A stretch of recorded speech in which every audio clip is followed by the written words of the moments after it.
Rumah tangga sempat retak, Melanie Ricardo beber pemicu hilang rasa dengan Tyson, keenakan sendiri. Melanie Ricardo sempat mengaku hilang rasa dengan Tyson Linsche. Ia lantas beberkan pemicu rumah tangganya sempat retak. Gonjang-ganjing rumah tangga Melanie Ricardo dan Tyson Linsche beberapa waktu lalu sempat jadi perbincangan hangat. 12 tahun menikah, ternyata tak menjamin rumah tangga mereka adem ayem. Sama seperti pasangan pada umumnya, Melanie dan Tyson pun juga merasakan adanya gesekan. Dari gesekan itulah, Melanie sempat mengaku hilang rasa pada Tyson.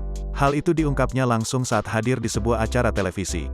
Saat itu memang seperti itu, sudah tidak ada rasa, kata Melanie, dilansir Tribun Style dari YouTube Trans 7 Official pada Selasa, tanggal 16 Agustus tahun 2022. Awalnya Melanie mengaku adanya permasalahan dengan Tyson. Permasalahan semakin panjang lantaran Melanie memilih menjauh dari sang suami. Karena jauh jadi ada masalah, makin jauh, bebernya. Oleh sebab itu, kini Melanie sadar bahwa kabur dari masalah tidak akan menyelesaikan apapun. Jadi buat ibu-ibu kalau ada masalah jangan kabur. Karena kadang-kadang kita mikirnya, saat kita ada masalah itu perempuan butuh waktu. Tapi akhirnya keenakan sendiri, tambahnya. Menurut Melanie, menikah bukanlah hal yang mudah dijalani.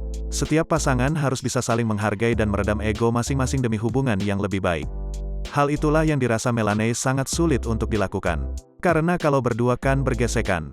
Kan menikah itu kenapa susah?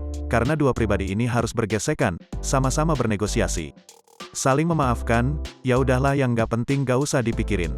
Itu kan gak enak, pungkasnya. Namun bersyukurnya, saat ini rumah tangga Melanie dan Tyson kembali adem. Keduanya berhasil melewati fase di mana pernikahan mereka diuji.